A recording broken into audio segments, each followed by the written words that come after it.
Fala, Rogério, tudo bem? Tudo bom, Miguel? Tudo tranquilo. Rogério, deixa eu ver mais um trechinho aqui da coletiva da oposição direita. O pessoal às vezes não gosta, não pode mostrar, isso aqui não tem jeito, isso aqui tem que ouvir, tem que analisar, não dá para esconder nada. Por isso que eu concordo com o Tony em algumas coisas. Coloca aí, por favor, Guilherme. Vamos ouvir mais um pouquinho, aí depois eu peço a opinião para o Rogério. Coloca aí, dá o play. Eu tirei o som, deixa eu botar o som aqui. De cada um dos representantes aqui e da Casa do Congresso Nacional como um todo. Muito obrigado pela atenção e passo a palavra ao líder da oposição, o deputado Felipe Barros. Rogério, só dar o contexto, eles estão... É de hoje essa coletiva. Fala que é mais importante. Aqui presentes, e quero ressaltar... Essa coisa de ditadura judicial. O estudo dos inquéritos e dos processos tem um único objetivo, que é inviabilizar a atividade parlamentar através da ameaça e da censura velada. E o controle de narrativa perante a opinião pública. Eu tenho em minhas mãos a decisão do ministro Celso de Mello, em que nessa decisão ele determina a divulgação daquela reunião ministerial feita pelo presidente Bolsonaro. E nessa decisão do ministro Celso de Mello, ele diz o seguinte, abre aspas, daí a lição magistral de Norberto Bobbio sobre o tema que assinala, com ênfase especial, não haver, nos modelos políticos que consagram a democracia, espaço possível reservado ao mistério. E ele continua. Esse magistério de Bobbio tem orientado os sucessivos julgados que venho proferindo no Supremo Tribunal Federal, pois há que se ter presente que o novo Estatuto Político Brasileiro, que rejeita o poder que oculta e que não tolera o poder que se oculta, consagrou a publicidade dos atos e das atividades estatais como valor constitucional a ser observado, inscrevendo-a na própria declaração. Vou botar em silêncio aqui, eu só queria ouvir mais um pouquinho.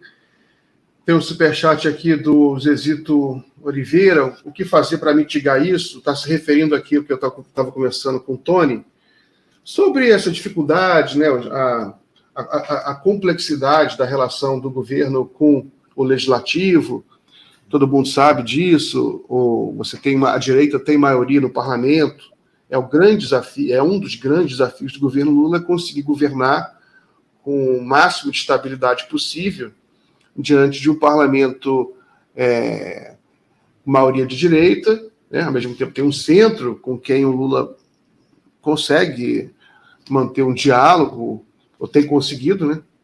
Mas como é que você vê, como é que você responderia essa pergunta do Zezito aí, e como é que você está vendo essa movimentação da oposição, né, sobretudo a oposição bolsonarista, né, de criar essa narrativa aí de ditadura judicial?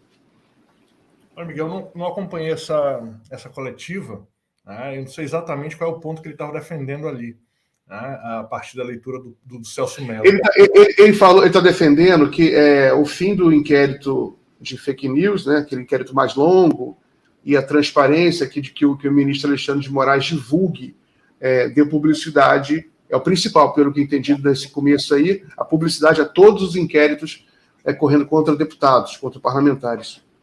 É muito interessante, né? Porque o Celso Mello e o Bobbio, eles estão falando é um tema clássico da teoria política, né? Os arcano império, segredo de Estado, né?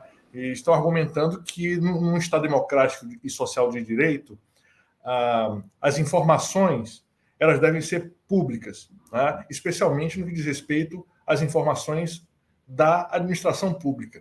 Então, trata-se do Poder Executivo, Miguel.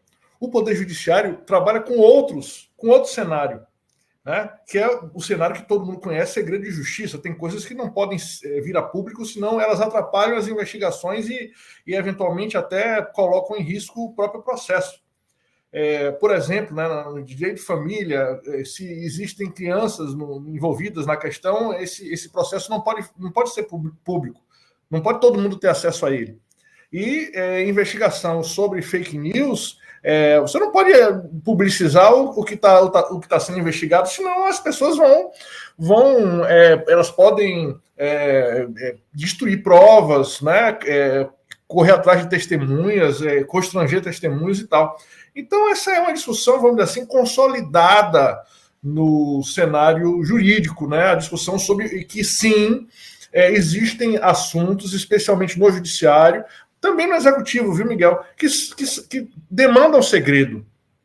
Por exemplo, existem questões relativas à segurança nacional, a relações comerciais, que o Brasil não pode publicizar enquanto elas não estão sendo finalizadas, né?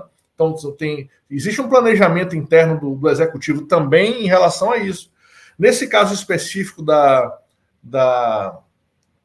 audiência ali do Bolsonaro, da reunião ministerial, existia ali a suspeita de que se estava cometendo crimes, né? E ficou comprovado no processo que, sim, o Bolsonaro estava incitando um ataque à democracia brasileira, e seus ministros também. Então, essa demanda da oposição, ela deve ser respondida com a frase da deputada Érica Hilton, né? Quem tem medo de investigação é quem tem culpa no cartório. Tá? Então, eu acho absolutamente importante que o judiciário investigue. Isso não se trata de ditadura judicial, né? Isso é um termo completamente desprovido de fundamento qualquer. Tá? A ditadura, ela, quando se realiza num Estado qualquer, ela se realiza via poder executivo. Tá? A ditadura, ela fecha o Congresso, ela troca ministros do STF, ela destitui ministros do STF, ela aumenta a quantidade de ministros para poder ter uma maioria politicamente vinculada ao governo. Tá? Isso que a ditadura faz. Isso, aliás, é que o próprio Bolsonaro quis fazer e continua querendo fazer, mesmo fora do governo. Então, essa história de ditadura, de golpe de Estado, é uma pauta da extrema-direita, dos fascistas. Tá? E eles têm medo do poder judiciário, e é bom que tenham, e é bom que nós tenhamos um judiciário que realmente investigue e puna eventuais crimes contra a democracia brasileira. É disso que se trata, Miguel. Eu acho que eles estão querendo criar uma onda em cima de pouca coisa. Né? Esse assunto no direito é totalmente pacificado, Miguel. O judiciário não pode revelar determinadas investigações, porque senão elas podem simplesmente não acontecer. É assim que funciona, desde sempre, desde que o mundo existe. Então, não vejo muito fundamento nisso aí.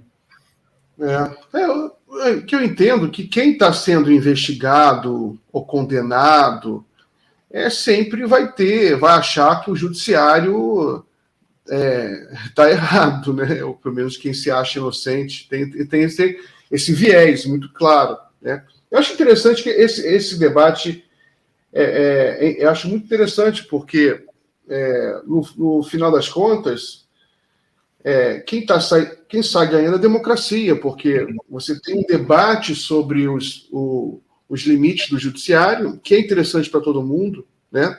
Em algum momento, se eventualmente a direita quiser aprovar alguma coisa para dar mais transparência ainda ao judiciário, né? Por exemplo, era um bom momento para eles aprovarem agora o juiz de garantias, né? Que eles ficaram contra, o Sérgio Moro ficou contra, né? Seria um bom momento, ou alguma coisa nesse sentido.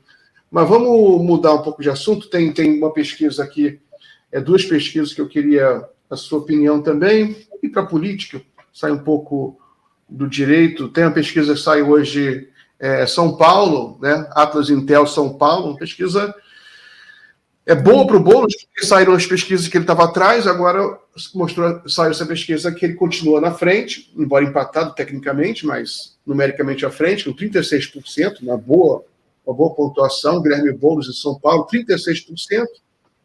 O Ricardo Nunes, que é o prefeito, 34%. Tabata Amaral, com uma boa colocação também, em terceiro lugar, consolidada, em 15%. Né? O Kim Kataguiri, com 9% também, não está tão ruim assim. Tem essa Maria Helena, do Novo, com 3%. branco nulo 2, não sei, 0,9%. Essa em São Paulo. Sai uma outra pesquisa também, Rogério, no Rio, também interessante, do Atlas Intel também, né? Atlas, parceria com a CNN.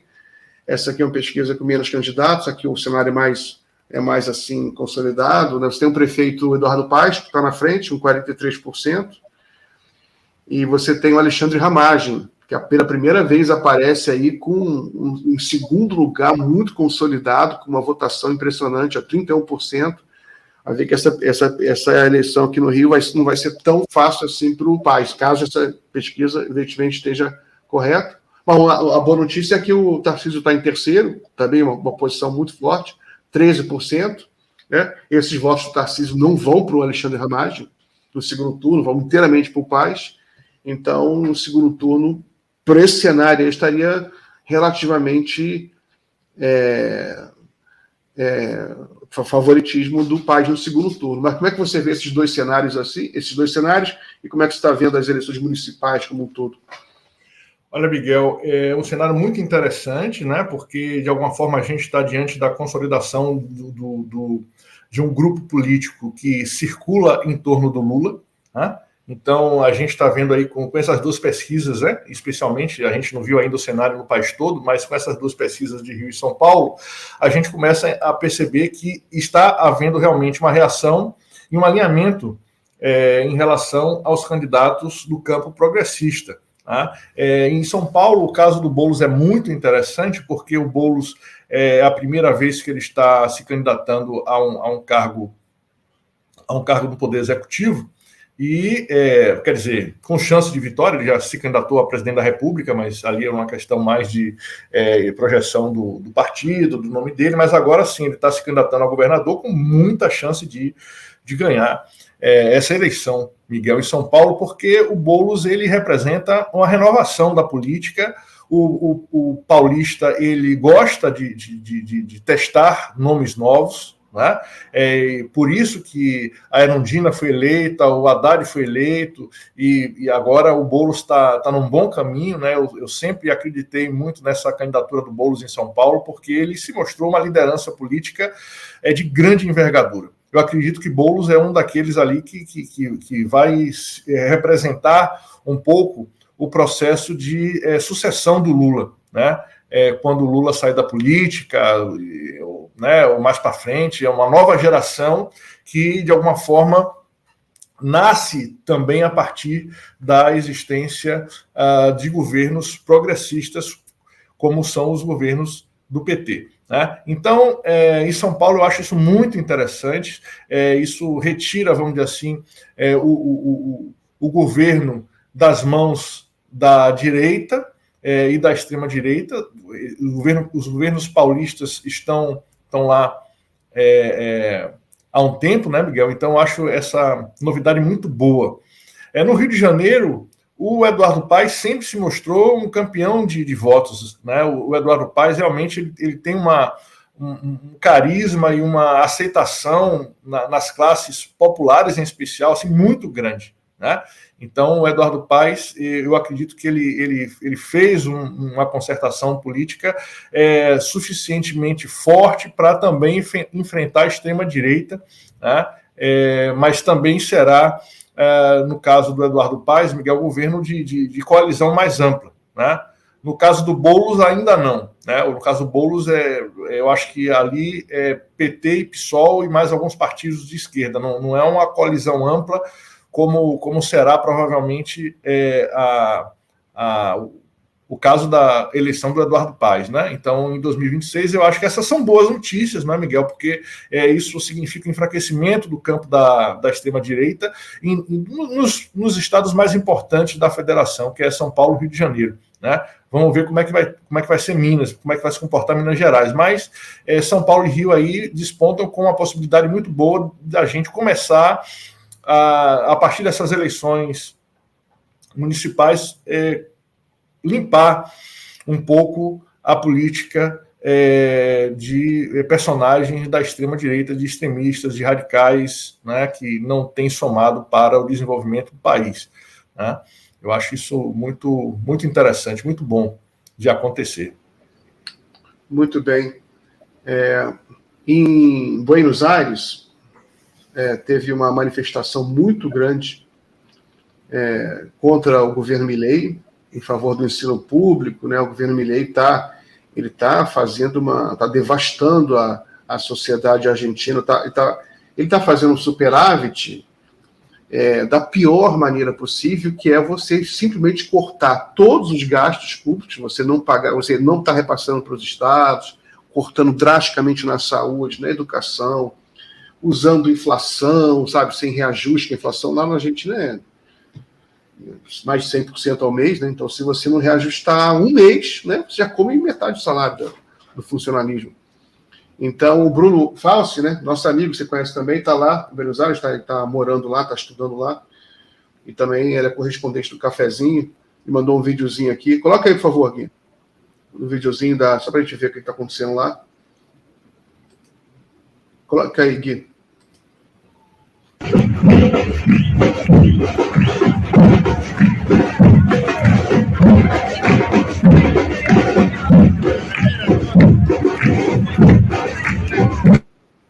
Vou tirar esse som, porque sempre tenho medo de algum problema com o som. Mas, enfim, manifestação grande. Lá em Buenos Aires, está numa luta imensa, situação super difícil, porque também no Congresso, apesar do Milei não estar conseguindo aprovar nada, também eles não estão notando uma luta efetiva contra o governo Milei. Mas, enfim, né, pelo menos o povo está na rua aí, o Milei não está conseguindo aprovar as coisas. O Milei quer se encontrar com o Lula, Rogério. O Lula, na coletiva de imprensa, perguntou para ele, né, que ele mandou um recado através da ministra de Relações Exteriores, falou com o ministro de Relações Exteriores, que o Milei mandou uma carta para o Lula. Aí perguntaram para o Lula. O Lula foi meio evasivo, disse: tem que ler essa carta primeiro, o Mauro Vieira está viajando, quando ele voltar ele vai me mostrar a carta. Porque o Milei foi muito agressivo com o Lula, ele já xingou o Lula. O Milei é doido, né? Ele xinga todo mundo. Ele só gosta do Trump, né? O Trump, que é o ídolo dele. Então é isso, essa é a notícia, né? O pessoal está se mobilizando, é uma grande manifestação em Buenos Aires.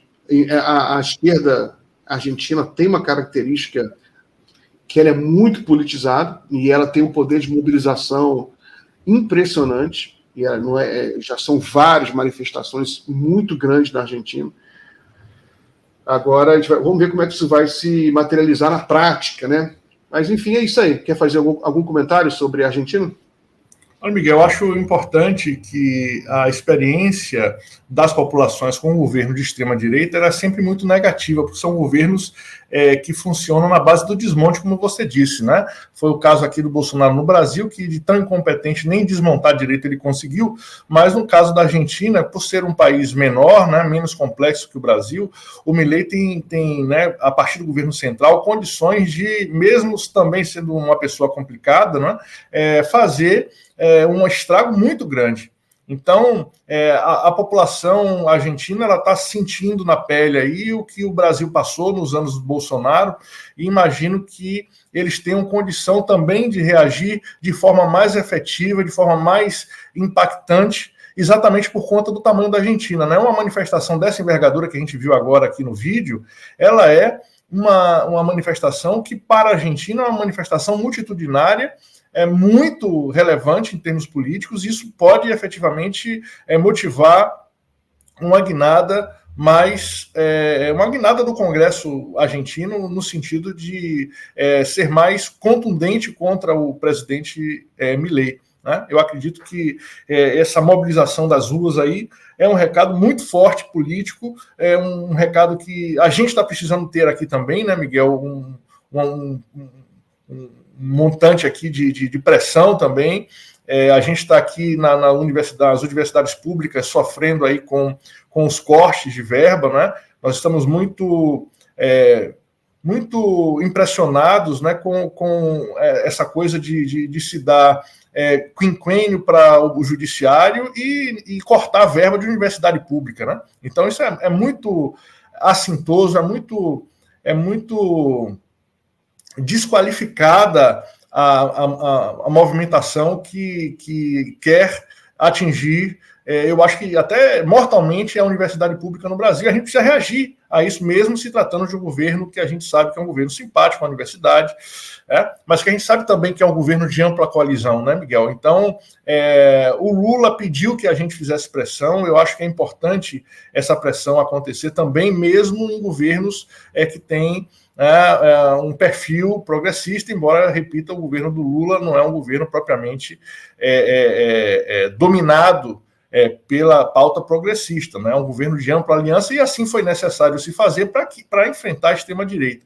No caso da Argentina, isso não aconteceu, né? O Milei foi eleito e agora o povo argentino sofre, mas também resiste de forma muito impactante, né? Eu acredito que essas manifestações vão gerar um maior emparedamento do Milei ainda, e isso vai ser bom para que os argentinos recuperem a democracia e garantam a sobrevivência das instituições, né? Porque se trata disso, né? Um governo de desmonte, um governo de vendilhões, né? É um governo que está se mostrando aí um governo competente para a destruição. É o que são todos os governos de extrema-direita, né? São muito competentes para destruir, né? Construir não constrói nada, né? Mostre uma creche que o Bolsonaro construiu, uma escola, uma universidade, um posto de saúde, um hospital. Não tem nada, Miguel, não tem nada para mostrar, porque esses governos são governos de destruição. Então, eu desejo muita sorte para o povo argentino, que eles consigam sair dessa situação crítica o mais rapidamente possível.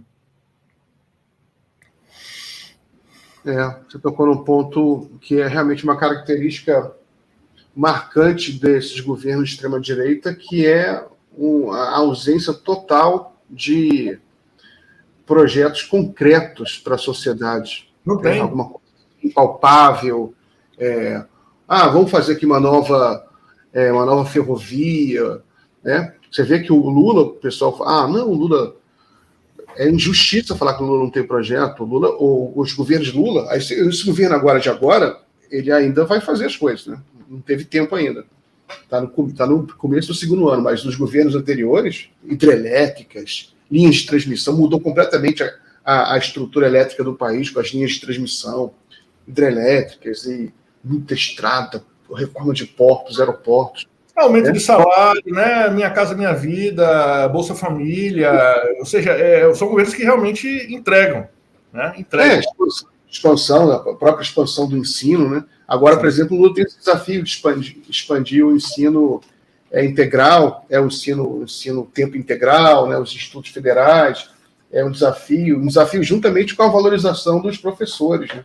Que isso também vai ser agora uma luta sindical importante, né, para os professores, para eles melhorarem a estrutura das universidades, que as universidades públicas, elas são o coração pulsante da inteligência brasileira. Elas são absolutamente determinantes para um processo de desenvolvimento. Elas têm que ser mais integradas, inclusive, né? Teria que um grande projeto para integrar cada vez mais a um projeto de desenvolvimento, para os professores e alunos também se sentirem mais participantes, né? Participarem mais, sobretudo nas áreas de engenharia, né? Mas todas as áreas, né? Todas as áreas de ciências políticas também. Eu estava hoje na minha aula de História Constitucional, na pausa, né, falando com os alunos sobre uma pesquisa que eu estou fazendo já há alguns anos, né, não consegui completar ainda, porque é muito material, sobre a ditadura, né, como a ditadura, ela dentro da universidade pública, especialmente aqui na UF, né, ela foi derrotada pelos estudantes, pela universidade pública, porque eles tinham um projeto, Miguel, inclusive, de cobrar mensalidade na universidade pública. Né? Isso permitiu que, inclusive, os alunos que não eram de esquerda, muito pelo contrário, se unissem contra esse projeto aí de precarização.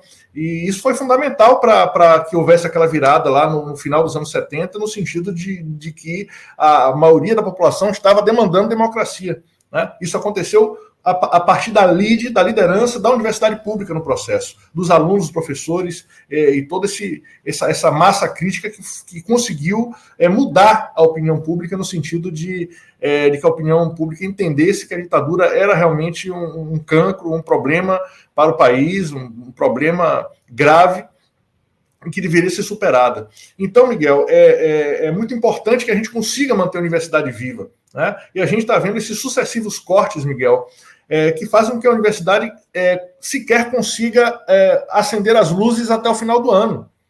Né? Então, a gente tem uma situação...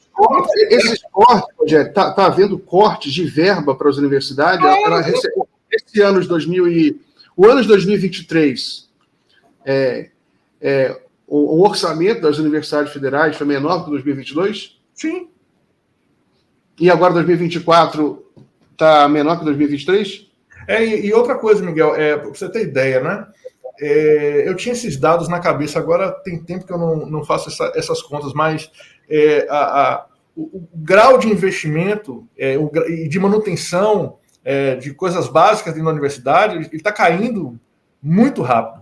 Né? E aí você tem desbalanço, você tem um desbalanço também muito grande. Então, por exemplo, o orçamento da UFRJ, que tem, se eu não me engano, sei lá, 40 mil alunos, é de 60 milhões. O orçamento da UF, que tem 40 mil alunos, é de 21 milhões. Então, você tem um desbalanço também nessa distribuição, né? E isso a gente precisa também corrigir. Então, não só a gente está com a redução de investimento, mas também com redução de verba de pagamento de coisa básica. Tem unidade fechando porque não paga conta de luz, porque não tem dinheiro para pagar. Né? Então, a greve, a gente compreende a necessidade de uma greve por conta desse tipo de situação, né, Miguel? A gente é muito difícil isso, porque é um governo que a gente lutou muito para conquistar. Né? Tem que fazer essa luta, e a luta tem que ser feita com muita transparência, né? Ou seja, é muito importante que a luta se faça, e agora a luta tem que ser feita com muita transparência, mostrando para a população. Depois eu vou trazer você aqui, e vou trazer mais gente das universidades para falar sobre a questão da Universidade Federal, que é muito cara para mim, para o Brasil, para a gente entender direitinho. A gente mostra aqui os dados de cada universidade federal do país, mostrando quanto elas recebem, quanto é o dinheiro investido, Porque é importante, a universidade tem que ter bons banheiros, tem que ter bons ventiladores, ar-condicionado, tem que ter uma estrutura toda perfeita para poder ser minimamente agradável e funcional. Né? Não adianta uma universidade cair nos pedaços que ninguém consegue nem se concentrar lá dentro. Rogério, eu vou ter que terminar aqui o bloco, eu tenho um novo convidado agora, está entrando agora às 6h30. A gente volta a conversar com mais calma, tá bom? Tudo bom, Miguel? Tamo junto aí. Um abração. Um abraço.